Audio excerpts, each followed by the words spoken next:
നഫ്സിനോട് കൂടി ഞാൻ പറയാണ്, നമ്മളെ മറ്റുള്ളവരെ ചീത്ത പറയുന്നില്ല, നമ്മളെ മറ്റുള്ളവരെ കുറ്റം പറയുന്നില്ല, നമ്മൾ ഒന്നിലേക്ക് പോകുന്നില്ല. ശരിയാണ് ഉസ്താദേ, ഞാൻ അങ്ങനെ ആരെയും കുറ്റം പറയാറില്ല, ഞാൻ ആരെയും ചീത്ത പറയാറില്ല. എന്റെ വീട്ടിൽ ഇരുന്നുകൊണ്ട് മറ്റുള്ളവരെ മനസ്സ് വേദനിപ്പിക്കുന്ന ഒരു വാക്ക് പോലും ഞാൻ പറയാറില്ല. അതെല്ലാം ശരി തന്നെയാണ്. പക്ഷേ അല്ലാഹുവിന്റെ ഹബീബ് പറയുകയാണ്, നിങ്ങൾ മറ്റുള്ളവരെ ചീത്ത പറഞ്ഞിട്ടില്ലെങ്കിലോ ചീത്ത പറയാനുള്ള അവസരം നിങ്ങൾ ഒരുക്കി കൊടുക്കുന്നവരാണോ, നിങ്ങളെ കുടുംബജീവിതത്തിൽ അല്ലാഹു സമാധാനം തരൂല്ല.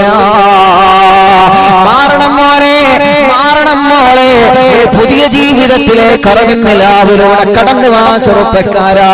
ഒരു സമാധാനമുള്ള കുടുംബം വേണ്ടേ, ഒരു സന്തോഷമുള്ള കുടുംബം വേണ്ടേ, ഒരു ബറക്കത്തുള്ള കുടുംബം വേണ്ടേ, ഒരു സൗഹൃദമുള്ള കുടുംബം വേണ്ടേ.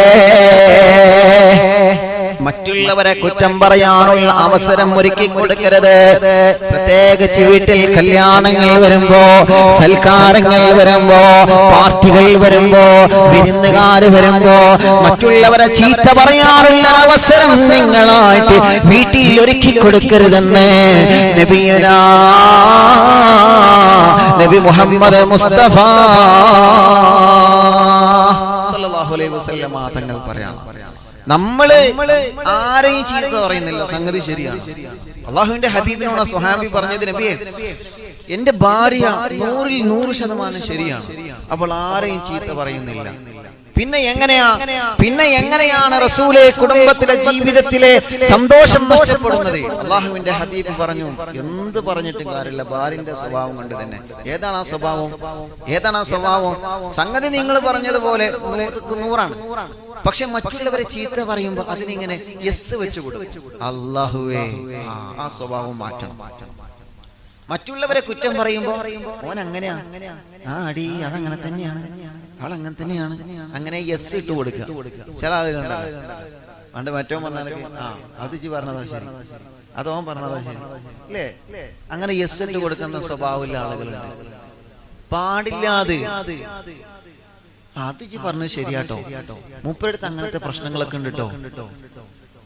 അങ്ങനെ പറഞ്ഞിട്ട് അങ്ങനെ പറയുന്ന ആളുകൾക്ക് യെസ് വെച്ച് കൊടുക്കുന്നവരാരാ? അവരെ കുറിച്ചിട്ട് മുത്ത് റസൂലുള്ള പറയാ, അത് മതി, കുടുംബജീവിതത്തിലെ ബറക്കത്തും സമാധാനവും സന്തോഷവും കച്ചുടയാൻ അത് മതി, ആ കുടുംബത്തിൽ സന്തോഷം ഉണ്ടാവില്ല എന്നാണ്. ഇതെന്റെ വാക്കല്ല, മദീനയുടെ നായകർ നബി മുഹമ്മദ് മുസ്തഫ സല്ലല്ലാഹു അലൈഹി വസല്ലം. അപ്പൊ ഞാനടക്കം നമ്മൾ ഓരോരുത്തരും ചിന്തിക്കാം, നമ്മുടെ വീട്ടിൽ, നമ്മുടെ അടുക്കളയിലോ, നമ്മുടെ സിറ്റ് ഔട്ടിലോ, നമ്മുടെ ബെഡ്റൂമിലോ ഒരു ദിവസം അങ്ങനെ ഒരു അവസരം നമ്മൾ ഒരുക്കാറുണ്ടോ എന്ന്. അയൽപക്കത്തുള്ള റംലാത്തെ വരുമ്പോ, അല്ലെങ്കിൽ പാത്തുമ്പതാത്ത് വരുമ്പോ, മാഷാ അല്ലാഹ്, നമ്മൾ ആരെയും കുറ്റം പറയാനും പോലില്ല, നമ്മൾ ആരെയും കുറ്റം പറയില്ല. അവിടുത്തെ കുറ്റങ്ങളൊക്കെ വന്നിട്ട് ഇവിടെ എങ്ങനെ പറയും? എവിടെ ഈ ഗീബത്തും നമീമത്തൊക്കെ വിളമ്പുന്നത് എവിടെയാ? നമ്മുടെ വീട്ടിലാണ്. നമ്മൾ നമസ്കരിച്ച് ബറക്കത്ത് ചോദിച്ചു വാങ്ങുന്ന വീട്ടിലെ പാതിരാ സമയത്ത് പടച്ചതമ്പുരാന്റെ ദർബാറിലേക്ക് കരങ്ങൾ ഉയർത്തി അല്ലാഹുവിനോട് പൊട്ടിക്കരഞ്ഞ് തഹജ്ജുദ് നമസ്കരിക്കുന്ന ഈമാനുള്ള അറിവ് നിലാവിന്റെ ഉമ്മ, നിങ്ങൾ അല്ലാഹുവിനോട് ബറക്കത്ത് ചോദിച്ചു വാങ്ങി വീട്ടിലെ.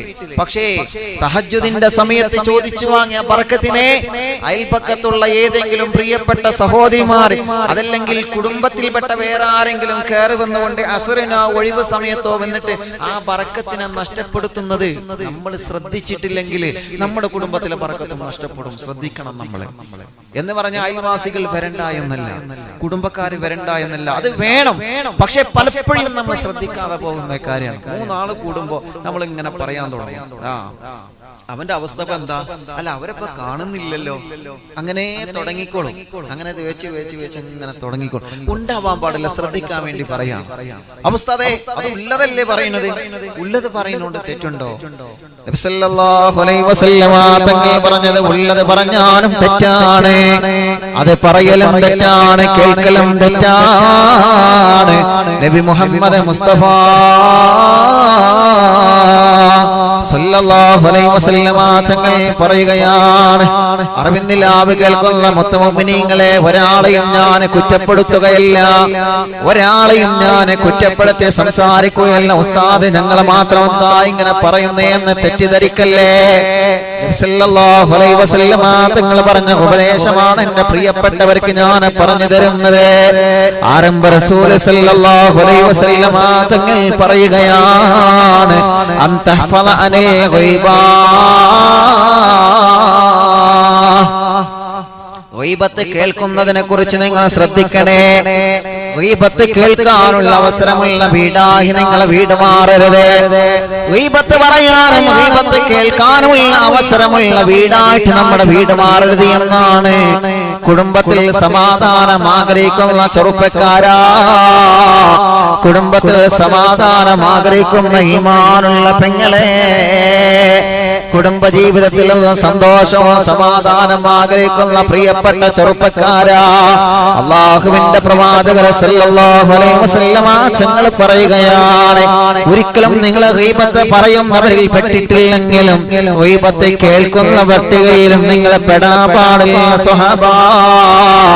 മറ്റുള്ളവരെ ചീത്ത പറയാനും പാടില്ല, അത് ചീത്ത പറയുന്നത് കേൾക്കാനും പാടില്ല സ്വഹാബാ. നബി മുഹമ്മദ് മുസ്തഫ ഗൗരവത്തോടെ ശ്രദ്ധിക്കേണ്ട വിഷയമല്ലേ, ഗൗരവത്തോടെ ശ്രദ്ധിക്കേണ്ട വിഷയമല്ലേ. ആരംഭ റസൂൽ സല്ലല്ലാഹു അലൈഹി വസല്ലമ തങ്ങൾ വീണ്ടും പറയട്ടെ, അൽ മുസ്ലിമു മൻ സലിമൽ മുസ്ലിമൂന മിൻ ലിസാനിഹി വയദിഹി. ഒരു മുസ്ലിം എന്ന് പറഞ്ഞാൽ ആരാണ്? ഒരു സത്യവിശ്വാസി എന്ന് പറഞ്ഞാൽ ആരാണ്? അവന്റെ കണ്ണിൽ നിന്ന് മറ്റുള്ളവൻ രക്ഷപ്പെടണോ, അവന്റെ നാവിൽ നിന്ന് മറ്റുള്ളവൻ രക്ഷപ്പെടണോ, അവന്റെ കയ്യിൽ നിന്ന് മറ്റുള്ളവൻ രക്ഷപ്പെടണോ, അവന്റെ മനസ്സുകൊണ്ട് പോലും മറ്റുള്ളവരെ വേദനിപ്പിക്കുന്ന ഒരു പ്രവൃത്തി പോലും നമ്മളിൽ വരാൻ പാടില്ല പ്രിയപ്പെട്ടവരെ. ഒരു മൗനാനുവാദം കൊണ്ട് മറ്റുള്ളവരെ വേദനിക്കല്ല, ഒരു നോട്ടം കൊണ്ട് പോലും മറ്റുള്ളവരെ വേദനിക്കാൻ പാടില്ല. മൂന്ന് പേര് ഒരുമിച്ച് സംസാരിക്കുന്ന സദസ്സാണ്, രണ്ടുപേര് അങ്ങോട്ടും ഇങ്ങോട്ടും മനസ്സ് വേദനിപ്പിക്കുന്ന വാക്ക് പറയുമ്പോ ഒരാളെ കൂടെ മാത്രം കൂടിയിട്ട് മറ്റുള്ളവന്റെ മനസ്സ് വേദനിപ്പിക്കുന്ന രൂപത്തില് ഈ മൗനത്തോട് അവിടെ മിണ്ടാതിരുന്നാൽ പോലും അതുപോലെ പാപമാണെന്ന് പഠിപ്പിച്ച നബി മുഹമ്മദ് മുസ്തഫ സല്ലല്ലാഹു അലൈഹി വസല്ലമ തങ്ങൾ പറയുകയാണ്, ഒരു ഉദാഹരണം റസൂലുള്ള പറയുകയാണ്, മൂന്ന് പേര് കൂടിയിട്ട് ചില തർക്കമുണ്ടാവുകയാണ്, മൂന്ന് പേര് ഒരുമിച്ച് കൂടിയ സ്ഥലത്ത് രണ്ടുപേര് തർക്കമുണ്ടാവുകയാണ്. അതിൽ നിന്ന് നീ ഒരാളുടെ ഭാഗത്ത് മാത്രം നിന്നുകൊണ്ട് മറ്റുള്ളവനെ അടിക്കുന്നത് നോക്കി നിന്നാൽ, മറ്റുള്ളവനെ ചീത്ത പറയുന്നത് നോക്കി നിന്നാൽ, മറ്റുള്ളവനെ ജനങ്ങളെ ഇടയിൽ നിന്ന് പരിഹസിക്കുന്നത് നോക്കി നിന്നാൽ അത് പാപമാണ് മോനെ, അത് പാപമാണ് മോളെ, അത് പാപമാണ് ചെറുപ്പക്കാരാ. മുത്താറ്റിൽ വിധങ്ങൾ ഉമ്മത്തിനെ പഠിപ്പിക്കുകയാണ്. അതുകൊണ്ട് കുടുംബത്തിന്റെ അകത്ത് ഗീബത്ത് പറയാനുള്ള അവസരം ഒരിക്കലില്ല. അത് പ്രഭാഷണത്തിലൂടെയാണെങ്കിലും പാട്ടിലൂടെയാണെങ്കിലും കോമഡിയിലൂടെയാണെങ്കിലും അല്ലാഹുവേ മറ്റുള്ളവരെ പരിഹസിക്കുന്ന രൂപത്തിലുള്ള സീന് കണ്ടോ നിങ്ങളെ, മറ്റുള്ളവരെ പരിഹസിക്കുന്ന രൂപത്തിലുള്ള പ്രഭാഷണം കേട്ടോ നിങ്ങളെ, മറ്റുള്ളവരെ പരിഹസിക്കുന്ന രൂപത്തിലുള്ള ഗാനം കേട്ടോ നിങ്ങളെ, എല്ലാം പാപം തന്നെയാണ്, എല്ലാം തെറ്റി തന്നെയാണ്.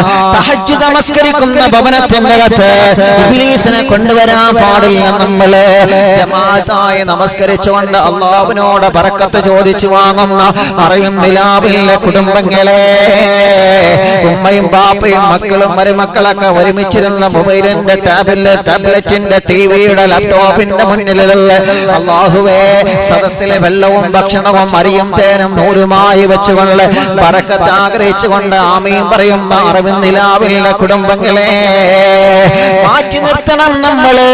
ഗീബത്ത് പറയുന്നവരെ കുടുംബത്തിൽ നിന്ന് മാറ്റി നിർത്തണം നമ്മള്. നിങ്ങളെ അയൽവാസി, നിങ്ങളെ കൂട്ടുകാരി, നിങ്ങളെ കൂട്ടുകാരൻ, നിങ്ങളെ പ്രിയപ്പെട്ട ചങ്ക് കൂട്ടുകാരനാണെങ്കിലും ശരി, നിങ്ങളെ വീട്ടിലുള്ള മറ്റുള്ളവരെ ചീത്ത പറയുന്നുണ്ടോ, നിങ്ങളെ വീട്ടിൽ വന്ന മറ്റുള്ളവരെ കുറ്റം പറയുന്നുണ്ടോ, ആ സ്വഭാവം തിരുത്തേണ്ടത് നമ്മുടെ കടമയാണ്.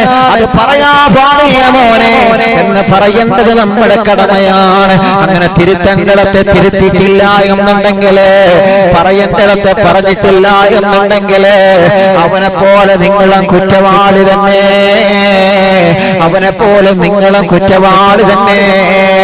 അത് കാരണം നഷ്ടപ്പെടുന്നത് കുടുംബത്തിന്റെ സന്തോഷമാ, അത് കാരണം നഷ്ടപ്പെടുന്നത് കുടുംബത്തിന്റെ സമാധാനമാ.